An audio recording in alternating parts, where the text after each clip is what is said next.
Welcome to Think Global Education Services.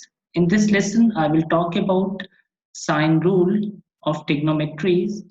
So, what is the sine rule? Basically, the sine rule is a set of the equation which connects the length of the sides to the sine of opposite of the angle to the side.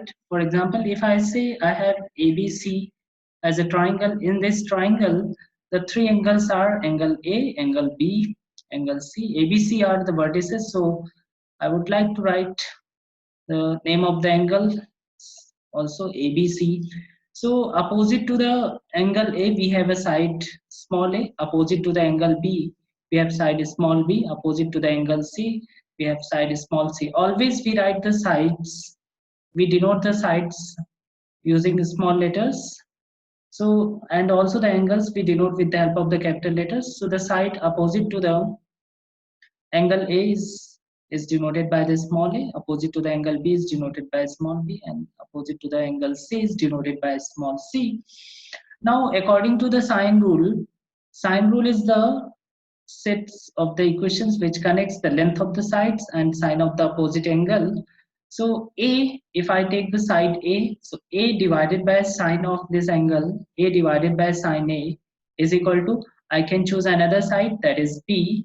B divided by sine B is equal to C divided by sine C. Now, if how do we use this sine rule?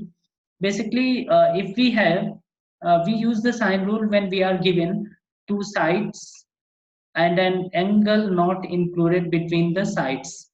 If I say two sides A and B are given, and also we are given one angle except angle C, then we can use the sine rule. Another one, uh, if we are given the two angles and one side, if we are given any of the two angles and one side, then we can again use the sine rule to find out another side. So sine rule can be written as A divided by sine A is equal to B divided by sine B is equal to C divided by sine C, where small a, small b, small c, ABC are the side lengths, and capital A, capital B, capital C, all these are the angles. We can write this relationship in this way also: sine A divided by A is equal to sine B divided by B is equal to sine C divided by C. Now I have a question. Question is, find the length of side BC correct to two decimal place. So we are given two angles. Angle A is given 113 degree and angle B is given 41 degree. We are not given the measurement of side BC. So we can use the sine rule here to find out the length of the side BC. How it is possible? We can write side BC divided by sine of the angle opposite to the side BC.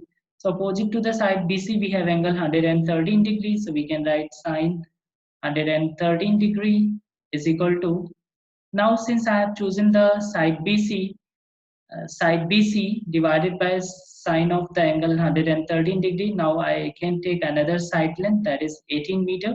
So 18 meter divided by, what is the side, what is the angle opposite to this 18 meter side? Angle is 41 degrees. So I can write here sine 41 degree. Now I can do the cross multiplication. So BC is equal to sine 113 degree times 18 meter divided by sine 41 degree. Now we can use graphic calculator to simplify this one. So 18 times sine 113 divided by sine 41, its value is 25.26, up to two decimal places, 25.26 meters. So in this problem, we were given the two angles and one side. So we have calculated another side. Similarly, we can find out any other side of this triangle also. We can find out the rest of the angles C also by using the angle sum property. So we can find out angle C. We can find out length of AB also. We can find out, we have already calculated length BC. So basically this sine rule is actually the relationship between angles and the sides of the triangle. So sine A over A is proportional to the sine B, or B is proportional to sine C over C. Thank you for watching this video.